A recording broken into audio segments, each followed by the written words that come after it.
שם פרופסור, למקרה שהוא משהו... נכון. היה עדיף שאני אפנה אליו כפרופסור והבאתי לו יותר מדי מאשר אמרתי לו משהו והוא פרופסור. נכון. אז אתה מתחיל מהכי תקני, מהשפה הכי גבוהה, מהצורה הכי רשמית, אתה לא חושף רגשות, אתה לא משתף יותר מדי במי אתה ומה אתה עד שאתה לא יודע מי נמצא ממך.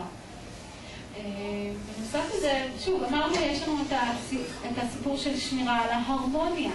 ההרמוניה בחברה היא מאוד חשובה, ולכן בין השאר אנחנו צריכים, כדי לשמור על ההרמוניה, כדי לא לערער את הסירה הזאת שנקראת החברה, אנחנו מסתירים את מה שאנחנו מרגישים. אנחנו מסתירים גם את הכעס, גם את העצבים, אנחנו מסתירים אבל גם את השמחה וגם את העצב. כי כל הדברים האלה עלולים להרוס את ההרמוניה. בקיצור, אנחנו רובוטים.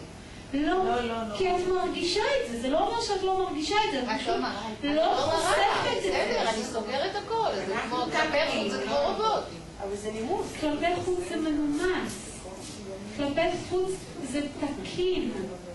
אנחנו מאוד, העם כזה של להראות הכל, אתה עצוב, תראה שאתה עצוב, אתה כועס, אז תראה שאתה כועס, שאני אבין. כשאנחנו רוצים לראות את זה בעיניים, אבל מבינים מההתנהגות היפנית בין השאר. זה פוקר, זה כמה מנומס? כן. בעיני החלק בני פוקר, אנחנו מדברים על יפן. היום עדיין זה קיים? היום זה קיים. בחברה שלנו בסופר אתה נכנס הכי... זה ממש אני לבוא כשאת מביכה אותי. לא, יש ראו למשל בתרבות היפנית שהקימו למשל את דיסנילנד ביפן. הייתי שם. אז למשל בארצות הברית, כשהמדריך מבקש להתנדב, כולם זה אני.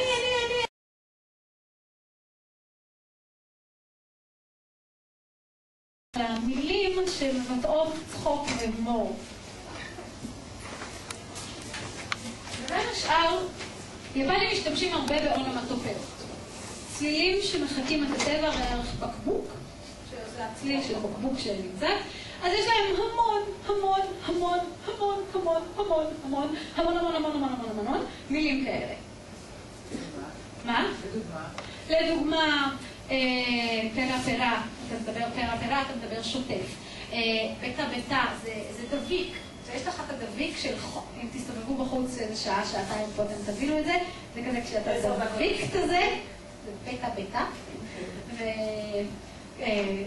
קרה, שרה, יש פשוט, כשאתה לומד את זה, אוסף אינסופי. ויש כמה מהם למשל שמבטאים צחוק. אז בין השאר יש לנו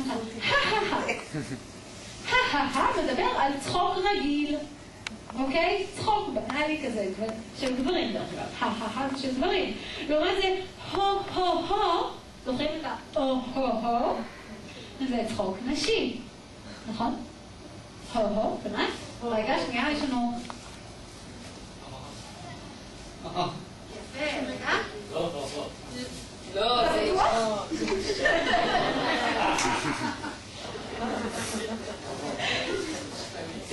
יש לנו שזה צחוק של שחרור זה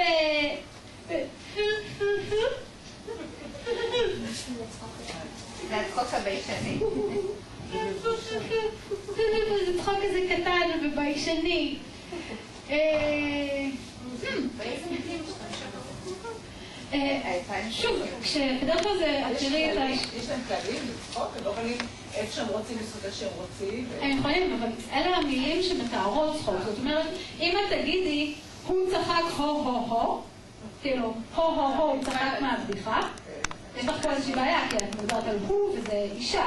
אז את צריכה לספר אותה בצחקה הו, לא והפוך. יש לך היא, זה... שכחתי תרגם את הדף הזה. זה צחוק גס של גבר. היא. תחשוב על המרושע בסרטים הזה.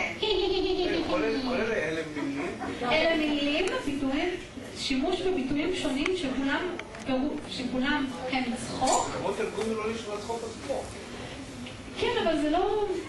מה זה הצחוק עצמו? איך אתה צוחק? אני אני צוחק, אבל אני אומר תגידי את צוחק, אז אני אומר, אני צוחק. איך נשמע צחוק? איך נשמע צחוק? איך נשמע צחוק? כן. אתה בטוח תצחק רגע? אתה צוחק, זה לא אותו, זה מה שאנחנו למדנו להגדיר שככה נשמע צחוק. אני לא קורא לצחוק אני קורא לו צחוק, זה המילה. אתה צוחק, אבל כשמישהו מתאר את הצחוק שלך הוא ישתמש בהה-ה-ה, היא-היא-היא, הוא-הו-הו וכך הלאה. תראו, עולם התופרת וחיקוי של הצלילים שאנחנו מכירים הם תלויי תרבות והם כמובן תלויי מה שחינכו אותנו להגיד. רוצים דוגמה יפה? אוקיי. איך קורא תרנגול? קוקוריקו. קיקיריקי. באנגלית זה קוקודולודו. ביפנית זה קקקרקו. בוא נבחר חיה אחרת. חיות אני תמיד מאוד אוהבת. איזה חיה את אוהבת?